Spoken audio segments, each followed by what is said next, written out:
Welcome to today's broadcast, and we are continuing with the financial stewardship, and this is the second part on tithing. आज के परमेश्वर के सुसमाचार में मैं आप सभी का स्वागत करता हूं और मैं वित्तीय भंडारीकरण के विषय में आपसे फिर से परमेश्वर के वचन को बांटने जा रहा हूं और आज का विषय है आपका दशमांश। God has put all his wrath on Jesus, परमेश्वर ने अपना सारा क्रोध यीशु के ऊपर डाला, so God is not angry if you don't tithe. इसलिए परमेश्वर आपसे क्रोधित नहीं है अगर आप अपना दशमांश नहीं देते हैं। So Jesus became the curse, यीशु शाप बना, so we are not cursed. इसलिए हम शापित नहीं हैं। So we are not living under the bondage of law anymore. तो हम अब नियम के बंधन में और नहीं रह रहे हैं। Tithing is the smart thing to do. और दशमांश करना एक अच्छा सोचना है। Tithing is a smart thing to do. दशमांश जो है ये अच्छी चीज है करने के लिए, And there is no punishment associated with tithing. और दशमांश के साथ कोई भी दंड जुड़ा हुआ नहीं है। Amen. Amen. Glory to God. परमेश्वर की महिमा। And it doesn't change how God sees us. और इससे परमेश्वर हमें कैसे देखता है उसमें कोई बदलाव नहीं आता है, Because punishment for not tithing has been taken away. क्योंकि दशमांश ना करने का जो दंड था वो हमसे ले लिया गया है। It doesn't mean you should stop tithing. इसका मतलब ये नहीं है कि आप दशमांश देना बंद कर दें। Now, if you see the difference between अगर आप इसमें अंतर देखेंगे, how God relates Israel under the old covenant, और परमेश्वर जो है पुरानी वाचा में इज़राइल को कैसे देखता है, and how God deals with the Christians under the new covenant, और परमेश्वर मसीह लोगों के साथ में कैसा व्यवहार करता है अपनी नई वाचा में। Old Testament believers didn't have a spiritual capacity to understand why they should. तो जो पुराना नियम था उसमें जो परमेश्वर पे सच मानने वाले थे उनमें ऐसा सामर्थ्य नहीं था कि वे इस बात को समझें, Or should not do certain things because natural mind could not understand the things of God. क्योंकि उनके पास ऐसी सोच शक्ति नहीं थी जिससे वो परमेश्वर की बातों को समझ सके। So if you read the scripture 1 Corinthians 2 verse 14, अगर आप परमेश्वर के वचन में जाएंगे और परमेश्वर का वचन पहला कोरिन्थियों 2 अध्याय वचन 14 को हम अगर यहाँ पे देखेंगे, but the natural man receiveth not the things of the Spirit of God, for they are foolishness unto him, neither they are spiritually discerned. परंतु शारीरिक मनुष्य परमेश्वर के आत्मा की बातें ग्रहण नहीं करता, क्योंकि वे उसकी दृष्टि में मूर्खता की बातें हैं और ना वे उन्हें जान सकता है, क्योंकि उनकी जांच आत्मिक रीति से होती है। So the people under the law was spiritually dead. इसलिए जो लोग आत्मिक जो पुराने नियम के लोग थे वो आत्मा में मरे हुए थे। As the people are until they are born again by believing in Jesus. आज के जो मसीह हैं जिन्होंने यीशु मसीह में अपना नया जन्म लिया है, उनकी तुलना में वो लोग आत्मिक रूप से मरे हुए थे। So God could not explain them the spiritual benefit of godly behavior. इसलिए परमेश्वर का व्यवहार हमारे प्रति कैसा है और हमें आत्मा में कितनी परमेश्वर हमें दे सकता है, इस बारे में परमेश्वर उन्हें नहीं समझा सका। So God threatened them like a children. और इसलिए परमेश्वर ने उन्हें एक छोटे बच्चों की जैसा डांटा, and threatened with the punishment. और परमेश्वर ने दंड दे के उनको सिखाया, and keep them for hurting themselves. और उन्हें खुद को दंड देने से बचाया। This is the way it was with mankind. और इसी तरह मनुष्य के साथ परमेश्वर का व्यवहार था। And prior to Jesus coming और यीशु मसीह आने के पहले and bringing a new birth, और हमारे जीवन में नया जन्म लाने के लिए people did not have a right heart motives, और उस समय लोगों के हृदय में सही लक्ष्य नहीं था, and they could not understand spiritual things. और उस समय क्योंकि वो लोग आत्मा में मरे हुए थे इसलिए वो आत्मा की वस्तुओं को नहीं समझ सकते थे। So God told them what to do, इसलिए परमेश्वर ने उन्हें सही रूप से बताया कि उन्हें क्या करना है, and enforce it with punishment. और परमेश्वर ने उस बातों को करने के लिए उसके साथ में दंड योजित किया। So the reason the book of Malachi says, और इसलिए मलाकी की पुस्तक हमसे कहती है people of Israel would be under curse if they don't tithe. तो अगर इस्राएल की प्रजा अपना दशमांश नहीं देगी तो वो शाप में है। Even a lost man could understand this. तो एक इंसान जो भटका हुआ है वो भी इस बात को समझ सकता था। So it was in his best interest to tithe. तो इसलिए सभी लोग उस समय अपना दशमांश देना चाहते थे। So well, alternative was cursed. क्योंकि अगर वो दशमांश नहीं देते तो वो शाप में पड़ जाते। But now we are born again. परंतु अब हमने मसीह में नया जन्म लिया है। God's spirit dwells in us. परमेश्वर का आत्मा हम में निवास करता है। And God has removed the curse. और परमेश्वर ने हमारे ऊपर से सारा शाप हटा दिया है। It's like we are adults now. ये ऐसा है कि हम परमेश्वर में अब बढ़ चुके हैं। Now the God is not trying to believe by threatening punishment. परंतु अब परमेश्वर हमें ऐसा हमारे साथ व्यवहार नहीं करता कि वो हमारे ऊपर दंड डालता है ताकि हम उनकी बातों को समझ सकें। And now we do what is right. और हमें अब पता है कि क्या सही है। Out of a good heart. और क्योंकि हम अच्छे दिल से उस चीज को समझ सकते हैं।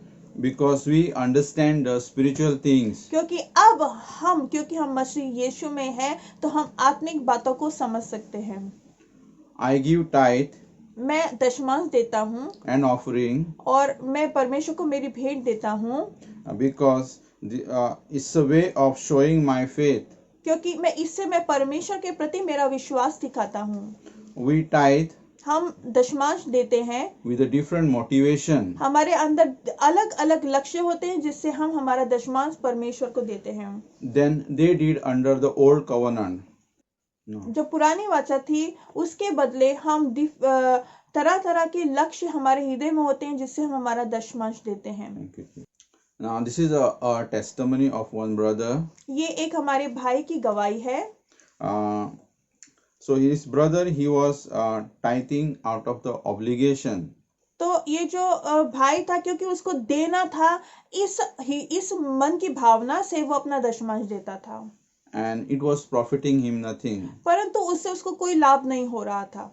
So after studying the word of God. परंतु जब उसने परमेश्वर के वचन को सही तरह से पढ़ना शुरू किया। And he decided to change how he was tithing. तो उसने अपने मन को बदला, अपने लक्ष्य को बदला जिस तरह से वो अपना दशमांश दे रहा था। So previously he was giving his tithe like a bill. तो पहले जैसे वो एक दूसरा अपना कोई बिल भरता था उसी तरह अपना दशमांश भी दिया करता था। He was tithing 10% of his income to God out of obligation. क्योंकि उसे देना था पुराने नियम के हिसाब से, इसलिए वो अपनी सारी कमाई का 10वां हिस्सा यानी दशमांश परमेश्वर को देता था। His income was financially very high. और धन में उसके जो प्रति माह की जो उसको धन मिलता था वो काफी बड़ा था। But he was financially lacking behind. फिर भी वो उतना समृद्ध नहीं था। So after understanding the truth about tithing, जब उसे परमेश्वर को दशमांश देने के विषय में समझ में आया, so he and his wife decided to start giving as God purposes in their heart.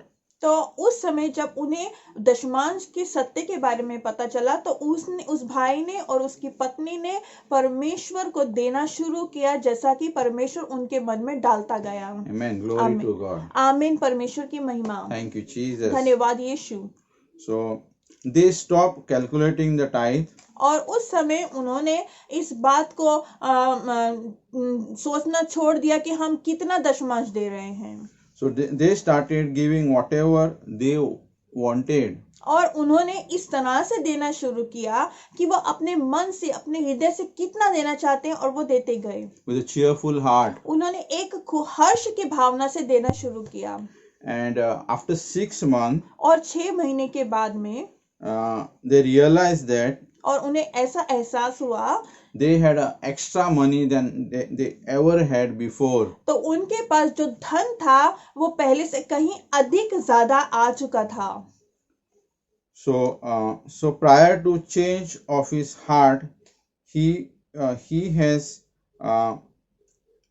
decreased his giving and was paying like a bill. तो उस समय उसका मन बदलने से पहले वो अपने दशमांश को उसने कम कर दिया था और वो एक बिल के भुगतान के जैसे अपना दशमांश दिया करता था। But now he is giving 24% of his income as a tithe. पर अब वो अपने जो भी उसका धन उसको मिलता था उसका 24% देना शुरू कर चुका था। He was giving more than twice. और वो दो गुना से भी ज्यादा देना उसने शुरू कर दिया था। And he was never prosperous before like this. और इस समय वो इतना धनवान बनता जा रहा था जैसा वो कभी नहीं बना था। And God was prospering him supernaturally. और परमेश्वर ने उसे अलौकिक रूप से, अद्भुत रूप से समृद्ध करना शुरू कर दिया। Thank you, Jesus. धन्यवाद यीशु। Glory to God. परमेश्वर की महिमा। Hallelujah. Hallelujah. So when you give grudgingly or out of necessity, जब आप कुड़ के देते हैं या जरूरत से देते हैं, so you think God is going to break your leg if you don't give. आपको ऐसा लगता है कि कहीं आपकी टांग टूट जाएगी अगर आपने परमेश्वर को अपना दशमांश नहीं दिया। It profits you nothing. ऐसा सोचने से आपको कोई भी लाभ नहीं होगा। So you get zero benefit from such giving. ऐसे दान देने से, ऐसा दशमांश देने से आपको शून्य मुनाफा होगा। Thank you, Jesus. धन्यवाद यीशु। So people you give to will benefit. और जब आप जिन लोगों को आप देंगे उनके जीवन में बहुतायत आएगी। But it is not going to come back to you. परंतु ये धन फिर से आपके पास नहीं आने वाला। Because this kind of giving won't influence your future. क्योंकि इस तरह के दान देने से आपका भविष्य आगे नहीं बढ़ने वाला। You have to come out of an Old Testament mindset. आपको पुराने नियम की सोच से बाहर निकलना है। Thank you, Jesus. धन्यवाद यीशु। Start giving with a joyful heart. हर्ष की भावना से दान देना शुरू करिए। If you want to see the return on your giving, अगर आपको चाहिए कि जो आप दे रहे हैं वो पलट कर फिर से आपके पास आ जाए तो आप दान देना अच्छी तरीके से शुरू करिए। God loves a cheerful giver. परमेश्वर हर्ष से देने वाले से प्रेम रखता है। This is what Jesus said in Luke chapter 6 verse 38. यही लूका अध्याय 6 वचन 38 में यीशु मसीह ने हमसे कहा है। Says, give and it shall be given unto you, good measure, pressed down and shaken together and running over, shall men give into your bosom, for with the same measure that ye made withal, it shall be measured to you again. वचन कहता है कि दिया करो तो तुम्हें भी दिया जाएगा, लोग पूरा नाप दबा दबा कर और हिला हिला कर और उभरता हुआ तुम्हारी गोद में डालेंगे, क्योंकि जिस माप से तुम नापते हो उसी से तुम्हारे लिए भी नापा जाएगा।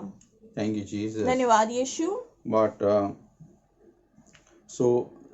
But this was required for the prosperity, then nearly every Christian would be prosperous.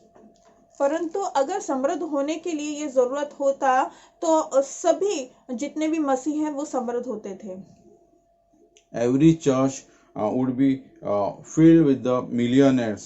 तो सभी जितने भी देव स्थल थे, जितने भी कलीसियाएं थी, सब जगह आपको लखपति लोग मिलते थे। So you would be surprised if you had to total all that you had given in your lifetime and multiply by 100. तो आप अद्भुत रूप से चौंक जाते थे कि आपने जो भी दिया है और आप उसे 100 गुना उसको बढ़ाकर अपने जीवन में देख सकते थे। Even the small amount would have been turned into a great return. तो अगर आपका थोड़ा भी दिया हुआ जो धन था वो एक बड़ी धनराशि में बदल सकता था। So why every believer has not seen such kind of return? क्यों ऐसा परमेश्वर के हर एक मसीह ने ऐसा अपने जीवन में होता हुआ नहीं देख पाया? So the reason behind is your motive. तो इसका मतलब ये है और इसका कारण ये है कि उनके जीवन में ऐसा अद्भुत कार्य नहीं हुआ क्योंकि उनकी देने की भावना जो थी वो सही नहीं थी। So your motive is more important than your gift. तो जो भी आप दान देते हैं उससे भी बढ़कर है कि आप उसे किस मन से दे रहे हैं। Some people have been giving faithfully for many years. तो बहुत सारे लोग जो है वो विश्वास से बहुत सालों से देते जा रहे हैं, but they have been giving it with the wrong motives. परंतु उनका जो देने का लक्ष्य था वो गलत था। So because they have been taught they should tithe out of obligation. क्योंकि उन्हें ऐसा सिखाया गया था, क्योंकि वचन बोलता है कि आपको दशमांश देना है, इसलिए वे देते आ रहे थे। So they have been tithing like paying bills. तो वो अपना दशमांश इस तरह से दे रहे थे जैसे वो अपने बिल का भुगतान करते हैं। So thank you Jesus. धन्यवाद यीशु। Thank you Lord. परमेश्वर आपकी महिमा करते हैं। So the kind of giving was not benefit to you in this life. तो इस तरह से अगर आप सही उद्देश्य से अपना दशमांश नहीं देते हैं तो इस तरह का दशमांश देना आपके जीवन में लाभ का कारण नहीं बनेगा। So you have to plant your financial seed तो इसलिए आपको अपने धन के बीज को बोना है, with a cheerful heart हर्ष की भावना से उसे बोना है and motivated by love. और उसे प्रेम से आपने बोना है। Thank you Jesus. धन्यवाद यीशु। Thank you Lord. परमेश्वर मैं आपको धन्यवाद देती हूँ। Because your gift is ruined when you give it with a wrong motive. तो आपका जो दान है, वो भेंट है, वो खराब हो जाती है अगर आप उसे बुरे लक्ष्य से देते हैं। I believe tithing is a godly thing. मैं ये मानता हूँ कि दशमांश देना ये प्रभु की ओर से है And all Christians should tithe. और सभी मसीह लोगों को, सभी क्रिस्त लोगों को ये दशमांश देना जरूरी है।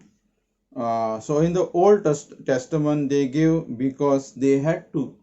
और पुराने नियम में सभी लोग दान दे रहे थे क्योंकि ऐसा कहा गया था कि ये देना जरूरी है। But our giving should be flow of revelations God's love from us. तो हमने हमारा दान इस तरह से देना है कि हमें परमेश्वर ने प्रकाशित किया है कि वो हमें प्रेम करता है और उस प्रेम की भावना से, हर्ष की भावना से हमें परमेश्वर को अपना दशमांश देना है। Thank you Lord. धन्यवाद Thank प्रभु। you Jesus. धन्यवाद यीशु। So we need to purify our motives. तो हमारे जो लक्ष्य है हमने उन्हें शुद्ध करना है। Old Testament they give 10%. पुराने नियम में वो दशमांश देते थे। So New Testament saints should give at least 10% or more. तो जो हमारे नए नियम के संत है, मसीह है, उन्होंने दशमांश देना है और दशमांश से बढ़कर देना है। But we need to learn to give cheerfully. परंतु हमने ये सीखना है कि हम जब दान दें तो उसे हर्ष की भावना से दें। Since because of wrong motivation voids our giving. तो जब हम बुरी भावना से हमारा दान देते हैं तो वह एक खाली हो जाता है और उसका कुछ भी लाभ हमें नहीं मिलता। So it's better to give 1% or 2% cheerfully. तो इसके लिए ये ज्यादा बेहतर होगा कि आप 1% या 2% हर्ष की भावना से दें, than to give 10% with the wrong attitude. तो आप बुरी भावना से, क्योंकि देने की भावना से अगर 10% देते हैं तो उसके बदले 1 या 2% दें हर्ष की भावना से। Amen. आमीन। Let us see, you have 100 seeds. और देखिए उदाहरण के लिए कि आपके पास 100 बीज हैं, So it's better to plant 10 seeds and have crop. और ये बेहतर होगा कि आप अपने 10 बीज बोएं और फसल काटें। So instead of planting all seeds and having nothing to grow. और इससे बेहतर कि अगर आप पूरे 100 के 100 बीज बो दें और कुछ भी ना बचे आपके पास में बढ़ने के लिए। Thank you, Lord. धन्यवाद परमेश्वर। So the same is true with your giving. तो ये ऐसा ही सत्य है आपके दान देने के विषय में। So it would be better to give a little with the right motivation तो ये बेहतर होगा कि आप थोड़ा दें परंतु सही लक्ष्य से दें, than to give 10% without any benefit. उससे बेहतर है कि अगर आप 10% देते हैं पर उससे आपको कोई लाभ ना हो। Thank you, Jesus. धन्यवाद यीशु। So it would also build your faith to see a return come from giving with the right motive. जब आप सही लक्ष्य से अपना दान देंगे और आप उसका बहुतायत में आपके पास आएगा तो वो आपके विश्वास को बढ़ाएगा। Thank you, Lord. धन्यवाद प्रभु। We see in the scripture Malachi 3:10. हम मलाकी अध्याय 3:10 में हम देखेंगे। So here the Lord says, "Bring ye all the tithes into the storehouse, that there may be a meat in my house, and prove me now herewith, saith the Lord of hosts. I will not open you the windows of heaven and pour you out a blessing that there shall not be room enough to receive it." सारे दशमांश भंडार में ले आओ कि मेरे भवन में भोजन वस्तु रहे, और सेनाओं का यहोवा यह कहता है कि ऐसा करके मुझे परखो कि मैं आकाश के झरोखे तुम्हारे लिए खोलकर तुम्हारे ऊपर अपरंपार आशीष की वर्षा करता हूँ कि नहीं। Thank you, Jesus. धन्यवाद यीशु। So as I know, this is only scripture. It says, "Prove me." और जहां तक कि मैं जानता हूँ ये एक ही परमेश्वर का वचन ऐसा है जहां परमेश्वर कहता है कि मुझे सिद्ध करके देखो। But the Lord is telling us, try it and see if it doesn't work. परमेश्वर दूसरे शब्दों में कह रहा है कि ऐसा करके देखो और देखो कि ये काम करता है या नहीं। So nearly everything else, Lord is saying it's a command. और जो बाकी दूसरा परमेश्वर ने कहा है वो अपनी एक आज्ञा के रूप में कहा है। So it's like thou shalt do this, और उसमें ऐसा कहा गया कि तुमने ऐसा करना चाहिए, or thou shalt not do that. तुमने ऐसा नहीं करना चाहिए। But when it comes to tithing, परंतु जब ये दशमांश के विषय में आता है, He said, "Prove me." परमेश्वर बोलता है कि ऐसा करो और मुझे सिद्ध करके देखो। I think it's scary for people to take portion of what they need to survive and give it away. तो ये कुछ लोगों के लिए डर का विषय है कि जो उन्होंने भाग अपने लिए रखा है वो निकाल के परमेश्वर को दे देना। Thank you, Jesus. धन्यवाद यीशु। So when you are dependent upon money to pay bill and buy food, अगर आप धन पे जब विश्वास करते हैं कि उस धन से आप अपने बिल का भुगतान करेंगे या अपने लिए भोजन खरीदेंगे, it's hard to move your trust over to God whom you can't see. तो ऐसा करने से आपके लिए बहुत कठिन होगा कि आप उस परमेश्वर पे विश्वास करें जिसे आपने कभी देखा नहीं है। Thank you, Lord. धन्यवाद परमेश्वर। So God knows about us. परमेश्वर हमारे बारे में सब कुछ जानता है। So God said, "Try me." परमेश्वर इसलिए कहता है कि ऐसा करके देखो और मुझे सिद्ध करो। So it's better to give a small percentage cheerfully than to tithe in fear. तो ये बेहतर है कि हम डर की भावना से देने से के बदले हम अगर थोड़ा दें लेकिन वो हर्ष की भावना से दें। Thank you, Lord. धन्यवाद परमेश्वर। So we should give more than 10%. ऐसा है कि हमें दशमांश से बढ़कर देना चाहिए, but you should start where you are comfortable. परंतु आपने वहां से देना शुरू करना चाहिए जहां पे आपके लिए ये ठीक है कि आप यहाँ से शुरुआत कर सकते हैं। So, or when you a purpose in your heart. और जब आपके अंदर एक लक्ष्य हो तब अपना दान देना शुरू करिए। So that's what says in 2 Corinthians 9:7. इसलिए दूसरा कोरिन्थियों अध्याय 9:7 में कहा गया है। Thank you, Jesus. धन्यवाद यीशु। So I am not encouraging to the people who are giving 10% to drop their giving. तो मैं ऐसा नहीं कह रहा हूँ कि जो मसीह भाई बहन अपना दशमांश देते हैं कि वो दशमांश से कम देना शुरू करें। So I am saying motivation behind your gift is more important than the quantity of the gift. तो मैं ऐसा कह रहा हूँ कि आप कितना दे रहे हैं उसके बदले में आपकी भावना कैसी है वो अधिक महत्वपूर्ण है। Thank you, Lord. धन्यवाद परमेश्वर। But eventually you want to get where you are thinking.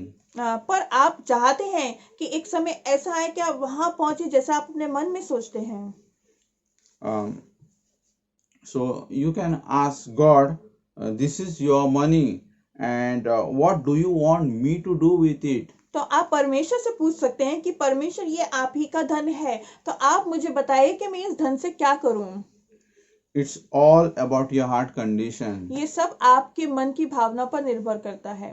So giving out of fear is the same thing as giving grudgingly. तो ये डर की भावना से देना उसी तरह है जैसे कि हम कुड़ के देते हैं। And giving out of manipulation and condemnation is same as giving of necessity. तो अगर आप मन में कुछ दूसरा सोच के आप मन में बुरा सोच के अगर अपना दान देते हैं तो वो इसी तरह है कि आप कुड़ के देते हैं। Thank you, Jesus. धन्यवाद यीशु। Thank you, Lord. धन्यवाद परमेश्वर। And giving with such motives profits nothing. अगर आप मन में खुद से बुरा सोच के देता है तो उससे कोई भी आपका लाभ नहीं होगा। Now sometimes you might see the minister of a church or on the television. अगर आप बहुत बार देखेंगे कि एक परमेश्वर का दास है, उसे आप वो चर्च में आता, आपकी कलीसिया में आता है या आप उसे टेलीविजन पे देखते हैं। And manipulating people to give out of necessity. और वो लोगों को ऐसे उकसाता है कि जरूरत से हमें देना है। And I came across someone on the television for fundraising. और मैंने टीवी पे टेलीविजन पे एक भाई को देखा कि वो अपना धन प्राप्ति के लिए लोगों को उकसा रहे थे। He's saying give 10,000 in the next 10 minutes. तो वो ऐसा कह रहे थे कि आगे आने वाले 10 मिनट में आप 10,000 दे दें। And God is going to open the windows of heaven and he is going to pour out the blessing. तो परमेश्वर आपके लिए स्वर्ग के द्वार खोल देगा और वहां से आपके ऊपर आशीष बरसेगा। It's not a fundraising. तो ये धन इकट्ठा करना नहीं है। It's like bribing. तो ऐसा है कि हम रिश्वत दे रहे हैं। Jesus has already opened the windows of heaven for us. परमेश्वर यीशु ने हमारे लिए पहले से ही स्वर्ग के द्वार खोल दिए हैं। And we can't do anything to change. और हम कुछ ऐसा नहीं कर सकते कि जिससे वो बदल जाए। When those the 10 minutes are over. और जब वो 10 मिनट खत्म हो गए। So this television minister again he said. और वो जो परमेश्वर के दास था वो जो टीवी पे बोल रहे थे उन्होंने फिर से कहा The Lord is extending for another 7 minutes. तो परमेश्वर और 7 मिनट आपके लिए बढ़ा रहे हैं। It's funny to see how believers are manipulating in giving. तो ये देख के बहुत हंसी आती है कि मसीह लोग देने के विषय में किस तरह से अलग अलग बातें बोलते हैं। Sadly, these people they do it because they find it's working. और बहुत दुख की बात है, कुछ लोग ऐसा करने में उत्साहित है क्योंकि वो देखते हैं कि ऐसा करने से काम हो रहा है। It's working because the body of Christ is immature. क्योंकि हमारे जो मसीह का शरीर है और जो मसीह भाई बहन है वो परमेश्वर के वचन में अभी दृढ़ नहीं हुए हैं, इसलिए ये सब हो रहा है। For financial matters, people fall into a trap of any kind. तो परमेश्वर जो इस तरह से धन के विषय में जब बात होती है तो बहुत सारे लोग हैं जो जाल में फंस जाते हैं। So it worked for them and so they are doing it again. तो ये उनके लिए काम करता है, इसलिए वो फिर से ऐसा करते हैं। People have made a lot of money and giving towards manipulation. और लोगों को इस तरह से अलग अलग बातें करके बहुत लोग बहुत धन कमाते हैं। So thinking that they can buy blessing. तो थोड़े लोगों का ऐसा लगता है कि हम इस तरह से अगर देंगे तो हम आशीर्वाद को खरीद सकते हैं। So they say you have to give in next 5 minutes. तो वो बोलते हैं कि अगले 5 मिनट में आपने दान देना जरूरी है। Because after that God is going to cut off his blessings. और उसके बाद में परमेश्वर जो है अपने आशीष को काट देगा। Thank you Jesus. धन्यवाद यीशु। But a blessing of God doesn't come with expiry date. तो ऐसा नहीं है कि परमेश्वर की आशीष की जो एक्सपायरी डेट थी वो निकल चुकी है। Thank you Jesus. धन्यवाद यीशु। So Christians should not fall for such kind of trap. तो जो मसीह है उन्होंने ऐसी बातों में नहीं फंसना चाहिए। The only giving that is acceptable to God, वही भेंट परमेश्वर को मान्य होती है, which is your purpose in your heart, जो हम एक परमेश्वर के लक्ष्य से उस दान को देते हैं। So it should be a cheerful giving. हमारा जो देना है, हमारा दान है, वो एक हर्ष की भावना से होना चाहिए। And not grudgingly and not of necessity. हमें देना ही इसलिए हमने नहीं देना चाहिए और ना ही कुड़ के हमें देना चाहिए। So you are not going to buy prosperity. आप अपने लिए धन या समृद्धि नहीं खरीद सकते हैं from God. आप परमेश्वर से ऐसा नहीं खरीद सकते हैं। Or force them to bless you. और ना ही आप परमेश्वर पर दबाव डाल सकते हैं कि वो आपको आशीषित करे। And remember the scripture says, जैसा कि वचन कहता है, याद रखिए, we should be motivated by love. और हमारी देने की भावना जो होती है वो प्रेम की भावना होनी चाहिए। Motivated by love in our giving. हमने प्रेम की भावना से हमारा दान देना चाहिए। And not out of guilt. और हमें उस बात में कोई शर्म है इसके लिए हमें देना चाहिए। So God loves a cheerful giver. परमेश्वर प्रेम से और हर्ष से देने वाले से प्रेम रखता है। So I encourage you to give and tithe. मैं आपको ऐसा कहूँगा कि आप अपना दशमांश दीजिए, अपनी भेंट दीजिए। But don't do it out of fear or guilt. और ये शर्मिंदा होकर या डर की भावना से ना करिए। Because you do it because you love God. आप अपना दशमांश या दान या भेंट इसलिए दीजिए क्योंकि आप परमेश्वर से प्रेम रखते हैं। And you want to show your appreciation what God has done for you. और आप परमेश्वर की प्रशंसा में देना चाहते हैं, इसलिए दीजिए क्योंकि जैसा परमेश्वर ने आपके लिए काम किया है। And when you give your tithing with the right motive, जब आप सही लक्ष्य से अपना दशमांश देना शुरू करेंगे, your desires in your heart, और आपकी जो इच्छाएं होंगी आपके हृदय में, and I believe that you will begin to see the 100-fold return in your giving. जब आप सही मन की भावना से अपना दशमांश देना शुरू करेंगे तो मैं ऐसा विश्वास करता हूँ कि आप उसका 100 गुना फल अपने जीवन में देखेंगे। In this life. इसी जीवन में आप उसे देखेंगे। Thank you, Lord. धन्यवाद परमेश्वर। And you will find yourself wanting to give lot more than 10%. जब आपके अंदर हर्ष की भावना होगी देने की, तब आप देखेंगे कि आप दशमांश से भी अधिक बढ़कर देना चाहते हैं परमेश्वर को। Thank you, Jesus. धन्यवाद यीशु। Glory to Lord. परमेश्वर की महिमा। So I believe you have been blessed by this teaching. मैं सच मानता हूँ कि आज के परमेश्वर के वचन से आप आशीषित हुए हैं।